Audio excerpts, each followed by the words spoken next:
Everyone agrees on when Pink Floyd died. Did the band really end in 1985, the year of the famous breakup? Or had the corpse been on the table for 6 years already, embalmed by the very men still posing together on the album covers? By the end of this, the date in every biography will look like the wrong one. There is a story so familiar it has hardened into fact. In 1985, Roger Waters walked out, called the band a spent force, and went to court to bury the name. That, we are told, was the end. The war between Waters and David Gilmour, the bassist and the guitarist, the one who wrote the words and the one who shaped the sound, became the only story anyone wanted to tell. It is a good story. It has two faces, a clear villain depending on which side you take, and a courtroom. But the loudest war is rarely the one that decides the outcome. What if the band was already a corpse by 1985? What if the real death happened years earlier, quietly, almost without witnesses, while the four men still stood together in every photograph? Consider the member almost no one fights about. Richard Wright, the keyboard player, the founding member who spoke the least, who was photographed the least, who was argued over the least. There are no Wright partisans. There is no faction that goes to war for him, and that absence, that strange invisibility, is precisely the symptom we should be reading. We notice the parts of a body that hurt. We forget the parts that simply keep us alive. In 1979, during the sessions for The Wall, Roger Waters did something that the public quarrel has almost completely covered over. He forced Wright out of the band, not in a press release, not in a courtroom, but inside a studio. By ultimatum, Wright finished the album as a hired hand, a salaried employee playing keyboards on a record made by a group he had helped to found more than a decade before. There is a bitter joke buried in that arrangement, and it is one Wright himself seemed to enjoy. Because he had been paid a flat fee while the others gambled everything on the staging of the tour, Wright was the only member of Pink Floyd who actually made money on The Wall. The man who had been expelled was the one who came out ahead. The man at the center had been quietly moved to the margin, and almost no one outside the studio knew it had happened. So we have to ask the only question that matters. What was Wright actually doing inside that band? Because if he was merely a competent technician, a pair of hands at the keyboard, then his removal is a footnote and the breakup of 1985 stands as the real death. But if he was something else, if he was load-bearing in a way the others were not, then everything inverts.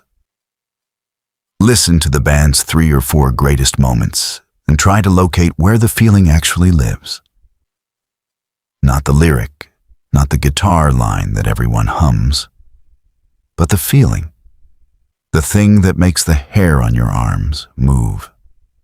In Breathe, before a single word is sung, there is a chord that opens like a door onto something enormous and sad. That is right.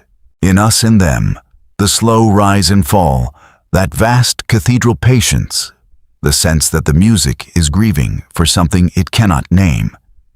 That movement belongs to Wright. And in The Great Gig in the Sky, the music underneath the famous wordless voice, the chords that turn a vocal exercise into a confrontation with death itself. Those chords are Wright's composition. Strip the singer away, and the harmony alone still aches. What Wright brought was not virtuosity in the showy sense. He did not run up and down the keyboard to be admired. He brought harmony and air. He brought the jazz musician's instinct that a chord can be a feeling and not just a position, that the space between notes is where the listener's soul is allowed to enter. Roger Waters gave the band its rage and its argument and its will. David Gilmour gave it a voice that could break your heart in a single bent note. Nick Mason gave it the patient pulse that let everything breathe. But Wright gave it the air itself, the atmosphere, the harmonic weather that the words and the guitar move through. Remove the rage, and you have a beautiful band with nothing to say. Remove the voice, and you have an argument with no one to deliver it. But remove the air, and the others have nowhere left to stand. They are shouting and weeping in a vacuum. Now look at what the band made the moment Wright was gone for good. The final cut, 1983. It is the only Pink Floyd studio album that contains not one single note from Richard Wright. And it is, by something close to consensus, the album that sounds least like Pink Floyd. It is brilliant, and it is unbearable. It is all text and no air, a long howl of grief and political fury with almost nothing for the listener to breathe inside. The space is gone. The harmonic weather that turned Waters' anger into something a stranger could enter and inhabit. That is simply absent. The final cut is what Pink Floyd becomes when the one who provided the air is no longer in the room. It is not a Pink Floyd album that happens to be bleak.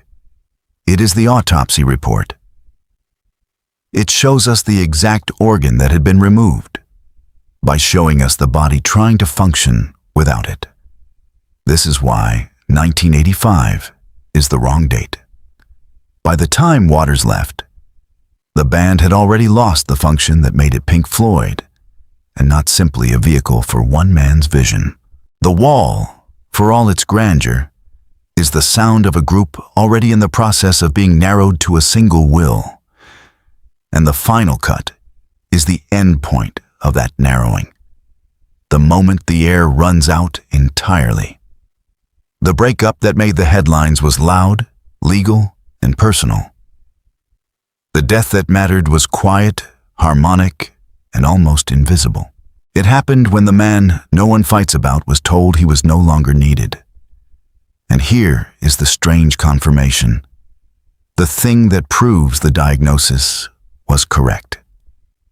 When Waters finally left and Gilmour set out to rebuild Pink Floyd, the very first thing he did, the instinct he could not suppress, was to bring Richard Wright back. At first, for legal reasons, Wright could only return as a guest, a hired player once again on his own band's record. But by the division bell in 1994, he was a full member once more. Gilmour, who had spent years at war with Waters, understood something at the level of the body rather than the argument. He understood that you cannot reassemble Pink Floyd out of words and guitar alone. You need the air back. You need the man who makes the space. The body had been trying to live without one of its organs. And the moment it had the chance, it reached for it again. I have spent a long time inside this music, and I no longer hear the Waters and Gilmour war as the center of the story. I hear it as the noise on the surface, the visible fight that distracts us from the quieter amputation underneath. The two loud men were always going to fight, because rage and beauty are natural enemies. But neither of them was the soul of the thing. The soul was the silent one at the keyboard, the founding member with no faction and no banner, the man whose chords were the room the whole drama took place inside.